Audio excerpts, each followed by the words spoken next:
ఇంకొక పక్కన ఎన్ని ట్రాక్టర్లు అవసరమైతే అన్ని ట్రాక్టర్లు ఎంగేజ్ చేస్తున్నాం.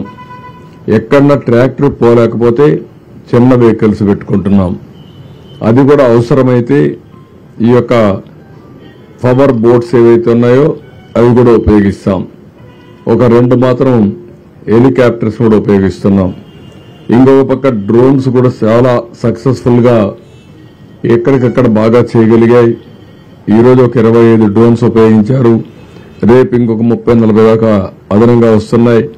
ఒక 60-70 డ్రోన్స్ కూడా ఉపయోగించి ఎక్కడెక్కడ వీలైతే అక్కడ వాళ్ళకి అందించడం కోసం నీళ్లుండేది ఇక్కడ దీనికి కూడా శ్రీకారం చుడుతున్నాం. ఓవరాల్ గా ఈరోజు చాలా అబ్జర్వేషన్స్ అన్ని మేము డిస్కస్ చేశాం. రేపు మెడికల్ క్యాంప్స్ కూడా ప్రారంభమవుతున్నాయి. ఎక్కడికక్కడ మెడికల్ క్యాంప్స్ అని పెట్టడం. అదే మరిగా నీళ్లు కూడా ఈరోజు నాకు చాలా దగ్గర నీళ్లు కంప్లైంట్స్ వచ్చాయి. దానిపైన ఇంకా ఎక్కువ బాటిల్స్ ఎన్ని వీలైతే అన్ని బాటిల్స్ ఇవ్వాలని చెప్పి అనుకున్నాం. ఆ వాటర్ కూడా సప్లై చేస్తాం. రెండోది రేపు ఒక 180 ట్యాంకర్స్ తీసుకొచ్చి ఎక్కడికక్కడ నీళ్లు ఇచ్చే కార్యక్రమం తీసుకుంటాం. రేపు సాయంత్రానికి అన్ని కూడా వాటర్ స్కీమ్స్ అన్ని కూడా రెడీ అవుతాయి. మెట్రో వాటర్ వర్క్స్ అంతా కూడా రెడీ అవుతాయి.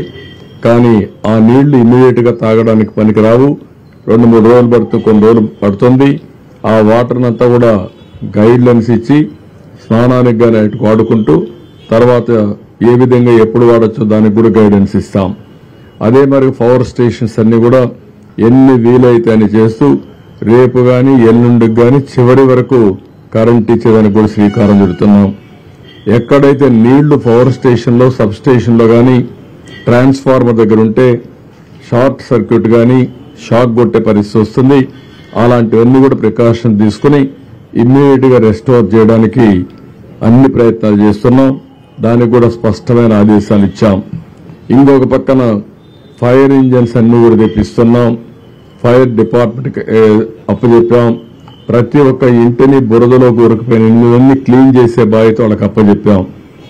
ఎక్కడికక్కడ ఫైర్ ఇంజన్ తీసుకొచ్చి ప్రతి ఒక్క ఇంటి ముందర పెట్టి ఆ ఇల్లంతా క్లీన్ చేసే బాధ్యత ఆ ఇంట్లో ఉండే వాళ్ళందరితో కూర్చొని వాళ్ళ సూపర్విజన్ లో అవన్నీ క్లీన్ చేసే బాధ్యత తీసుకున్నాం. రేపటి నుంచి ఎక్కడైతే క్లియర్ అయిపోయిందో అక్కడంతా కూడా ఎక్కడన్నా చెత్త అవన్నీ ఉంటే అవన్నీ క్లియర్ చేసి డ్రోన్స్ ని సమర్థవంతంగా ఉపయోగించుకొని ఎక్కడన్నా డ్రైన్స్ లో గాని బ్లాక్ ఉంటే అవన్నీ తీసేసి వాటర్ అంతా డ్రైన్ అవుట్ చేయడం, డ్రైన్స్ అంతా క్లీన్ చేసేయడం. అదే సమయంలో బ్లీచింగ్ గాని లేకుంటే ఏమి చేస్తే ఎఫెక్టివ్ గా ఉంటుందో డ్రోన్స్ ఉపయోగించి ఏమైనా లిక్విడ్ స్ప్రే చేయగలుగుతామా, టోటల్ శానిటేషన్ కి ఆ ఎక్సర్సైజ్ కూడా స్టార్ట్ చేస్తున్నాం. అదే మరిగా ఎక్కడెక్కడ రోడ్స్ అన్ని కూడా ఒకసారి డ్రోన్ ద్వారా పిక్చర్స్ తెప్పించి ఎవరన్నా భోంచేసి రోడ్డు మీద పారేసినా అవన్నీ క్లీన్ చేయడానికి అనేక చర్యలు చేపట్టాం. దాన్ని కూడా సాయంత్రానికి మళ్ళా అనలైజ్ చేసుకుని ఎక్కడ కూడా రోడ్డు మీద తిని పారేసిన ఇది గాని కాగితాలు గాని ఏమీ లేకుండా చాలా క్లీన్ గా పెట్టడం కోసం ఆలోచిస్తున్నాం. అదే మరి ఎక్కడన్నా డెడ్ బాడీస్ మిస్ అయి ఉంటే ఆ డెడ్ బాడీస్ తీసుకొచ్చి పోస్ట్ మార్టం చేసి ఆ కుటుంబ సభ్యులకు అప్పజెప్పే బాధ్యత. అదే మరి ఎక్కడైనా సరే ఈ పశువులు ఏవైనా కళేబరాలు ఉంటే అవన్నీ కూడా డిస్పోజ్ చేయడానికి వెటనరీ డిపార్ట్మెంట్ కూడా బాధ్యతలు అప్పచెప్పాం. ఇవన్నీ కానీ ఉంటే ఎక్కడికక్కడ అనారోగ్య సమస్యలు వస్తాయి. అదే మరి ఎపిడమిక్ స్ప్రెడ్ అయ్యే పరిస్థితి వస్తుంది. ఇవన్నీ కూడా చేయమని చెప్పి చాలా స్పష్టంగా ఆదేశాలు ఇచ్చాం. ఈ రోజు నేను ఒక 25 కిలోమీటర్ల దగ్గర తిరిగాను. తిరిగిన తర్వాత చాలా వరకు మీరు చూస్తే ఒక హ్యూమన్ స్టోరీస్ కూడా ఓసారి ఒక కష్టం ఏ విధంగా తెస్తుందని ఆలోచించినప్పుడు నేను ఒక ప్రాంతానికి వెళ్తే అంబాపురం వెళ్తే అక్కడ నన్ను వచ్చి అడిగింది ఫుడ్ పాకెట్స్ పంపించారు. నిన్నటి నుంచి మా పిల్లలకు మంచినీళ్లు ఇవ్వలేకపోతున్నాం కాబట్టి ఆ మంచినీళ్లు పంపించమనే పరిస్థితికి వచ్చారు. అవి చూసినప్పుడు చాలా బాధేస్తుంది. అంటే పిల్లలకు మంచినీళ్లు ఇవ్వలేకపోయే పరిస్థితి వచ్చినప్పుడు పేరెంట్స్ ఎంత బాధపడుతున్నారో దీన్ని బట్టి అర్థమవుతుంది. ఆ విషయం నా వాళ్ళతో షేర్ చేశాను. ఈ రోజు కొంతవరకు మీరు అక్కడక్కడ లాస్ట్ మైల్లో పోలేకపోయినా రేపు ఎల్లుండి లోపల లాస్ట్ మైల్లో కూడా ఇవ్వాలని చాలా స్పష్టంగా ఆదేశాలు ఇచ్చాం. రెండోది సబ్ లేన్స్ ఇంకొక పక్కన స్కాటర్డ్ హౌసెస్, ఇంకొక పక్కన మల్టీ స్టోర్డ్ బిల్డింగ్స్. ఇక్కడ ఫుడ్ పాకెట్స్ రాలేదని కంప్లైంట్ ఇచ్చారు. ఆ కంప్లైంట్స్ కూడా మా వాళ్ళకి చెప్పాను. అక్కడ కూడా ఎట్టి పరిస్థితిలో మీరు నేను చెప్పిన ఈ స్టాఫ్ను పెట్టుకొని అవసరమైతే కొన్ని సచివాలయాల్లో మనకు మనుషులు లేకపోతే రెగ్యులర్ పేమెంట్ ఇచ్చి ఎంగేజ్ చేసుకోండి, వాళ్ళ డబ్బులు పే చేస్తాం. కానీ ఎక్కడ కూడా ఒక్క వ్యక్తి కూడా మిస్ కాకుండా భోజనం మార్నింగ్ బ్రేక్ఫాస్ట్ నుంచి భోజనం కానీ ఇవన్నీ అందే బాధ్యత తీసుకోమని చెప్పి చాలా స్పష్టంగా చెప్పాను. ఇంకొక పక్క అక్కడక్కడ ఫుడ్ పాకెట్స్ కానీ బిస్కెట్స్ కానీ ఇసిరిసిరేస్తున్నారు. అవి వాటర్లో పడుతున్నాయి. ఆ వాటర్లో పడినట్టు తీసుకుని మళ్ళా తినే పరిస్థితికి వస్తున్నారు. అది పద్ధతే కరెక్ట్ కాదు. గౌరవప్రదంగా చేతికి అందజేసే బాధ్యత తీసుకోవాల్సిన అవసరం ఉంది. అందరికీ ఒకటే చెప్తున్నా, ఎక్కడ మీరు ఫుడ్ తీసుకుపోతే ఏదైనా సరే పళ్ళు కానీ బిస్కెట్స్ కానీ ఫుడ్ కానీ పాలు కానీ నీళ్లు కానీ చేతికి ఇచ్చే పద్ధతి నేర్చుకోండి. ఇది కంపల్సరీగా చేయాల్సిన అవసరం ఉంది. నిన్న ఈరోజు వాటర్లో దిగలేక కొంతమంది కూడా చేశారు, కానీ అది కూడా కరెక్ట్ కాదు. దీనివల్ల కంటామినేషన్ డిసీజెస్ వచ్చే పరిస్థితి వస్తుంది. అది కూడా చాలా స్పష్టంగా ఆదేశాలు ఇచ్చి ఇవన్నీ చేయొద్దని కూడా చాలా వరకు చెప్పాం. ఇంకో పక్క ఈరోజు ట్రాక్టర్స్ వచ్చాయి కాబట్టి చాలా వరకు విజిబిలిటీ వచ్చింది. చాలా వరకు ట్రాన్స్పోర్టేషన్ కూడా ఉపయోగపడ్డాయి. రేపు ఎన్ని ట్రాక్టర్లు కావాలనో ఎన్ని స్మాలర్ వెహికల్స్ కావాలనో అవన్నీ పెడుతున్నాం. ప్రతి ఒక్క వెహికల్ నేరుగా సచివాలయానికి వెళ్తుంది పోలీస్ ఎస్కార్ట్తో. మీరు ఇప్పుడు ప్రెషర్ కూడా తగ్గింది. నిన్న మొన్న ఎక్కడికక్కడ వెహికల్స్ హైజాక్ చేసే పరిస్థితికి వచ్చారు, కానీ ఈరోజు అలాంటి సమస్యలు లేవు. రేపు ఇంకా కూడా స్ట్రీమ్ లైన్ అవుతుంది. ప్రజలందరికీ అప్పీల్ చేస్తున్నా, ఎక్కడ కూడా మీరు హైజాక్ చేయడం కరెక్ట్ కాదు. అలాంటి చేయొద్దండి. ప్రతి ఒక్కరూ మీ ప్రాంతంలో మీరు ఉండండి. మీ ప్రాంతానికి వచ్చి మీ ఇంటికి వచ్చి ఫుడ్ డిస్ట్రిబ్యూట్ చేసే పరిస్థితికి వస్తాం. ఈ విషయం గుర్తుపెట్టుకోవాల్సిందిగా ప్రతి ఒక్కరిని కోరుతున్నాను. ఇంకో పక్కన ఈరోజు మీరు చూస్తే ప్రతి ఒక్క వార్డులో 1000 కుటుంబాలకు ఒకరిని పెట్టుకుంటాం. వాళ్ళకి సెల్ ఫోన్ కూడా ఇస్తాం. ఎప్పటికప్పుడు వాళ్ళు ఏదైనా మెసేజ్ పంపించాలంటే ఆ మెసేజ్ కూడా పంపించడం పెడతాం. అదే మరి సచివాలయం కేంద్రంగా ఇవన్నీ మానిటర్ చేస్తాం. సచివాలయానికి ఒక స్పెషల్ ఆఫీసర్ ఉంటాడు. ఆ స్పెషల్ ఆఫీసర్ అందరికీ విరిచేడిగా ఏమేం చేయాలనో అవన్నీ నేను చెప్పిన గైడ్ లైన్స్ అన్ని ఫాలో అయ్యి ఇవన్నీ కూడా చేస్తారు. ఇంకొక పక్కన ఈరోజు నేను ముందే చెప్పాను, డూస్ అండ్ డు నాట్స్. ఈ సమయంలో చాలా వరకు వైరల్ ఫీవర్స్ వచ్చే ప్రమాదం ఉంది. అనారోగ్య సమస్యలు వచ్చే పరిస్థితి ఉంటుంది. దీనికోసమే ఏమి చేస్తే మంచిది, ఏమి చేయకూడదు, ఈ రెండు కూడా ఒక పాంప్లెట్ తయారు చేస్తున్నాం. ప్రతి ఒక్క ఇంట్లో చైతన్యం తెచ్చే విధంగా ఈ పాంప్లెట్స్ ఇచ్చి తద్వారా ప్రజా చైతన్యంతో వాళ్ళ ఆరోగ్యాన్ని కాపాడడానికి ఏమేం చేయాలనో అవన్నీ చేస్తాం. ఇది కాకుండా ఈరోజు టెక్నాలజీ ఉపయోగించి డ్రోన్ కానీ సెల్ ఫోన్ కానీ ఎన్యూమరేషన్ కూడా దీన్ని వాడమంటున్నాం. రాష్ట్రం మొత్తం ఎక్కడైతే వరి పంట దెబ్బతినిందో, పంటలు దెబ్బతిన్నాయో డ్రోన్ ద్వారా కవరేజ్ తీసుకోమంటున్నాం, అనలిటిక్స్ తీసుకోమంటున్నాం. అదే మరి ఎండల్లో కూడా నీళ్లన్నీ వచ్చి స్కూటర్లు కానీ మోటార్ బైక్లు కానీ లేకపోతే కార్లు కానీ ఇవన్నీ ఉంటే దెబ్బతింటే అవన్నీ క్లీన్ చేసే బాధ్యత కూడా ఫైర్ సర్వీస్కి అప్పచెప్తున్నాం. ఎక్కడికక్కడ అవి కూడా క్లీన్ చేసి మళ్ళా రిపేర్ గ్రౌండ్ పంపించే విధంగా. ఇంకో పక్కన రేపో ఎల్లుండో బ్యాంకర్స్తో ఇన్సూరెన్స్ కంపెనీస్తో కూడా ఒక మీటింగ్ పెట్టుకుంటాం. ఏవైతే మోటార్ వెహికల్స్ ఉన్నాయో లేకుంటే ఈ ఆటోలు కానీ కార్లు కానీ ఉన్నాయో వాళ్ళకందరికీ ఇన్సూరెన్స్ ఇప్పించాల్సిన అవసరం ఉంది. ఆ ఇన్సూరెన్స్ ఇప్పించడానికి ఏమేం చేయాలో చేసి ఒక 15 days లోపల అవసరమైతే సర్టిఫికెట్స్ అన్ని కూడా ఇప్పించి ఏ విధంగా క్లెయిమ్స్ అన్ని సెటిల్ చేయాలో చేస్తాం. అదే మరి కొన్ని వ్యాపారాలు పోయినాయి, కొన్ని ఈ యొక్క వాళ్ళు చేసే చిన్న చిన్న షాపులు ఇవన్నీ కూడా పూర్తిగా పోయే పరిస్థితి వచ్చాయి. ఇళ్లలో కూడా నీళ్లు వచ్చే పరిస్థితి వచ్చింది. 3 రోజులుగా ఎవరికి ఏ పని లేకుండా ఇబ్బంది పడుతున్నారు. ఇవన్నీ అనలైజ్ చేసి ఏ విధంగా వీళ్ళందరికీ సహాయం చేయగలుగుతామో అవి కూడా ఆలోచిస్తున్నాం. ప్రతి ఒక్క కుటుంబంలో కూడా ప్రతి ఒక్క వ్యక్తి నష్టపోయారు. ఆ నష్టపోయిన దానికి ఏమేం చేయాలనో అవన్నీ కూడా చేస్తాం. ఈ రిలీఫ్ ఇవ్వడానికి న్యూ గైడ్ లైన్స్ కూడా డిస్కస్ చేస్తున్నాం. రేపు అవన్నీ కూడా ఫైనలైజ్ చేసి ఇది టీంతో ఎన్యూమరేషన్ కూడా పూర్తి చేసి అదే మరి టోటల్ గా రీహాబిలిటేషన్ కూడా పూర్తయిన తర్వాతనే ఇక్కడుండే అధికార యంత్రాంగం అంతా కూడా మళ్లీ నెక్స్ట్ యాక్టివిటీకి వెళ్తాం.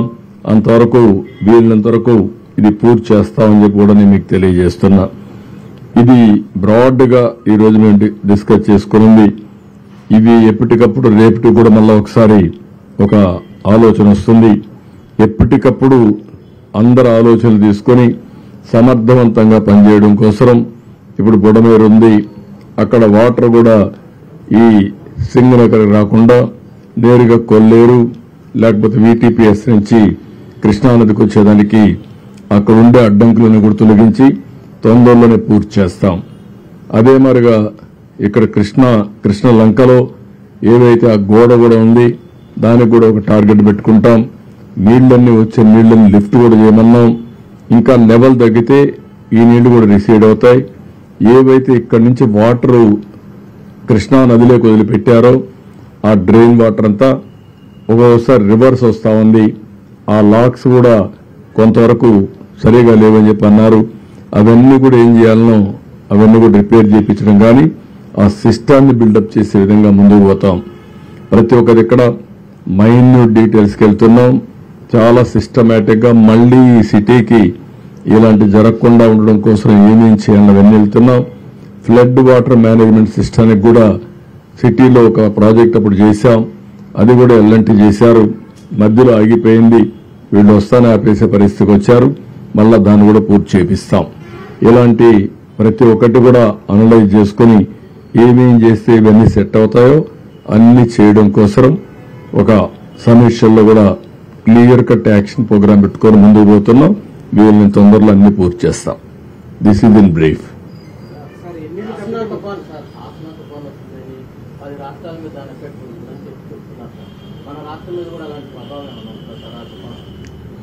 ఏ తుఫాను కూడా ఎప్పుడొస్తుందో ఇంకా ఎవరు ఫిక్స్ అయ్యేలా. తుఫాను మీద మీరు గుర్తుపెట్టుకోవాల్సింది సముద్రంలో ప్రారంభమైనప్పటి నుంచి అలర్ట్ చేస్తూ ఉంటారు. ఆ తుఫాను డైరెక్షన్ మారుతా వస్తుంది. అటు పోతుంది, ఇటు పోతుంది, ఫైనల్ గా ఒక డైరెక్షన్కి వచ్చి ల్యాండ్ మీద క్రాస్ అవుతుంది. ఇప్పటికీ ఇంకా ఫార్మేషన్ లో ఉంది. రేపు మనకు ఒక ఐడియా వస్తుంది. ప్రస్తుతానికైతే మనకు రాదని అంటున్నారు కానీ ఆ డైరెక్షన్ ఏ విధంగా చేంజ్ అవుతుందో వీ కెనాట్ ప్రిడిక్ట్. అది వచ్చినప్పుడు ఎప్పటికప్పుడు మీకు అలర్ట్ ఇస్తాం. అన్నింటికంటే ఈరోజు కృష్ణా రివర్ లో కూడా వాటర్ బాగా తగ్గింది. 6.67కు వచ్చేసింది. ఇంకా రేపు ఎల్లుండికి ఇది <5 కూడా వస్తుంది. ఇంకా తగ్గే అవకాశం ఉంది. నిన్న ఈ సమయానికి చూస్తే ఇంకా ముందు చూస్తే 11.43 లక్షల క్యూసిక్స్ ఆఫ్ వాటర్ వచ్చేది. ఈరోజు దగ్గర 6.5 పడిపోయింది, సగానికి పడిపోయింది. రేపటికి ఇంకా తగ్గే అవకాశం వస్తుంది. అది వస్తాను ఏం చేయాలో మనం అనలైజ్ చేస్తాం. మీరు చెప్పిన సమస్యకి ఇప్పుడు చాలా రిలీఫ్ వచ్చింది. ఇంకంత ప్రమాదం వస్తుందని అనుకోవడం లేదు. No, we will give report. Tomorrow we are discussing with our people. We will prepare report. We will send it to central government for assistance.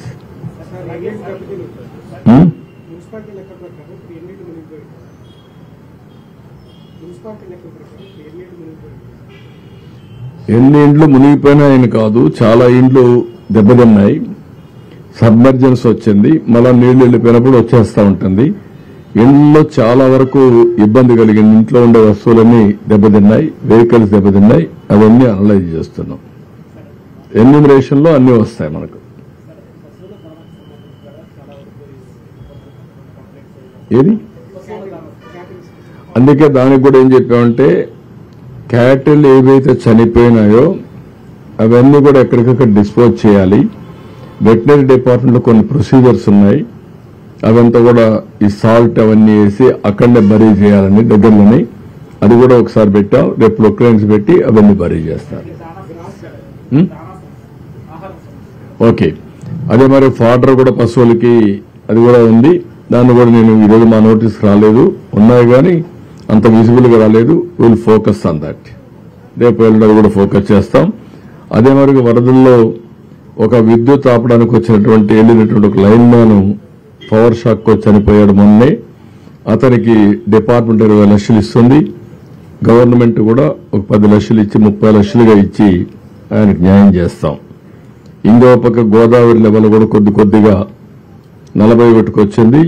దాన్ని కూడా మానిటర్ చేస్తున్నాం ఎప్పటికప్పుడు. ఇది బ్రాడ్గా అది కూడా చెప్పాను. మహాప్రస్థానం వెహికల్స్ అన్ని పెట్టి వాళ్ళందరినీ తీసుకొచ్చి పోస్ట్ మార్టం చేసి వాళ్ళ ఫ్యామిలీస్కి అప్పచెప్పమని చాలా స్పష్టంగా ఆదేశాలు ఇచ్చారు ఈరోజు. ఓకే, ఇంకొకటి కూడా మళ్లీ అపీల్ చేస్తున్నా. ఈరోజు చాలా మంది ముందుకు వచ్చారు. ఆ పేర్లు కూడా ఎప్పటికప్పుడు రిలీజ్ చేస్తున్నాం. కొంతమంది 1 crore అని 50 లక్షలని 10 లక్షలు 20 లక్షలు ఇస్తున్నారు. ఈ సీఎం రిలీఫ్ కింద ప్రత్యేకంగా విజయవాడలో వచ్చినటువంటి వరదలపైన, ఈ నగరంలో జరిగినటువంటి డ్యామేజ్ పైన అందరినీ సహకరించమని కోరాం. చాలా మంది వస్తున్నారు. వాళ్ళందరికీ మనస్ఫూర్తిగా ధన్యవాదాలు, ప్రభుత్వం తరపున కృతజ్ఞతలు. నేను ఒకటే అందరినీ కోరుతున్నా, ఇక్కడ విజయవాడలో ఉండేవాళ్ళు కూడా ఆ స్ఫూర్తి రావాలి. మనతో ఉండేవాళ్లు ఇబ్బందుల్లో ఉన్నప్పుడు మానవతా దృక్పథంతో మన బాధ్యతగా మనం అందరం కూడా సహకరించే పరిస్థితి రావాలి. అందరూ ఏ విధంగా మీకు తోచిన విధంగా వాళ్ళను కూడా ఆదుకోవడానికి ముందుకు రండి. అదే మరిగా కొండే బాధితులు కోరుతున్నా, మీరు కూడా తొందరపడాల్సిన పని లేదు. అందరికీ న్యాయం చేస్తాం. ఇప్పటికే మీరు చూశారు, 3వ రోజు చరిత్రలో ఇంత పెద్ద విపత్తు ఎప్పుడు రాలేదు. కానీ ఆ విపత్తును ఆదుకోవడం కూడా ఎంత సమర్థవంతంగా చేశామో మీరు చూశారు. ఈరోజు ఒక ముఖ్యమంత్రిగా మీరు చూస్తే ఒక 4:30-5 గంటలు ప్రొక్లైన్లో వెళ్ళానంటే నాకు వాస్తవ పరిస్థితులు ఎక్కడైతే జరుగుతున్నాయో అక్కడికి పోవాలంటే వేరే మార్గం లేదు. నేను హెలికాప్టర్లు వెళ్ళొచ్చు, కానీ హెలికాప్టర్లు వెళ్తే పైన చూసేదానికి అవకాశం ఉంటుంది. డెప్త్కి పోలేం. డెప్త్కి పోవాలంటే ప్రజలతో ఇంటరాక్ట్ అయితే తప్ప సాధ్యం కాదు. అందుకని రోడ్డు మీద వచ్చి నేను చూశాను. రిమోట్ ఏరియాస్కి ఎవ్వరూ పోలేని ప్లేసెస్ కూడా వెళ్ళాను ఈరోజు. అవన్నీ కూడా స్టడీ చేశాను. ఆ విషయాలను మా వాళ్ళతో షేర్ చేసుకున్నాను. మా వాళ్ళు కూడా చాలా వరకు ఆల్ అడ్మినిస్ట్రేషన్ మొత్తం గ్యారప్ అయ్యారు. రేపు ఎల్లుండి మీకు చాలా వరకు నార్మల్సీ తేవడానికి సర్వ విధాల ప్రయత్నం చేస్తున్నాం, తీసుకొస్తాం. Thank you. అవి కూడా పెట్టాం, డిజిటల్ పేమెంట్ పెట్టాం, క్యూఆర్ కోడ్ ఇచ్చాం.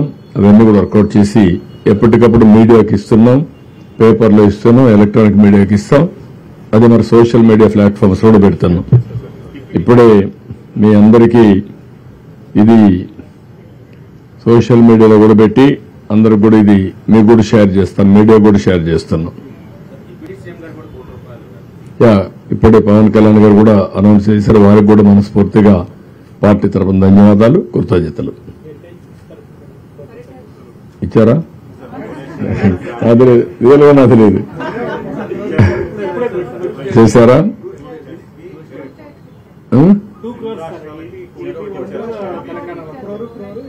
ఓకే, అక్కడ కూడా ఇచ్చారు. Okay, good. నాకైతే ఐడియా లేదు, వాళ్ళు చేశారు.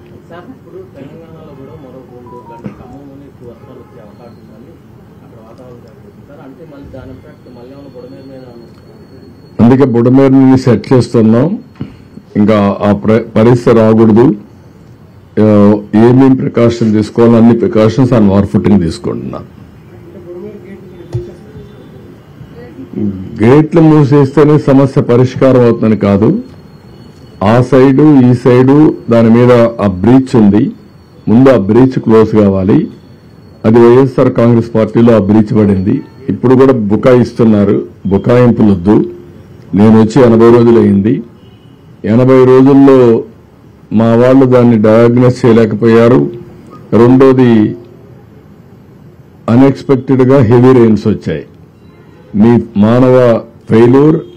రెండో పక్కన ఇది ఇప్పుడు మాట్లాడుతున్నారు ఏదో మా మీద నెడుతుందని. ఎవరి మీద నెట్టక్కర్లా. మీరు చేసినటువంటి నిర్వాహకం ఈరోజు రాష్ట్రాన్ని వెంటాడుతా ఉంది. ప్రజలకు అన్ని ఇబ్బందులు వచ్చాయి. ఇది ఒకటే కాదు, అడుగడుగున అడ్మినిస్ట్రేషన్ మొత్తం ఫెయిల్ అయింది. ఒక మాట చెప్పాలంటే ఒక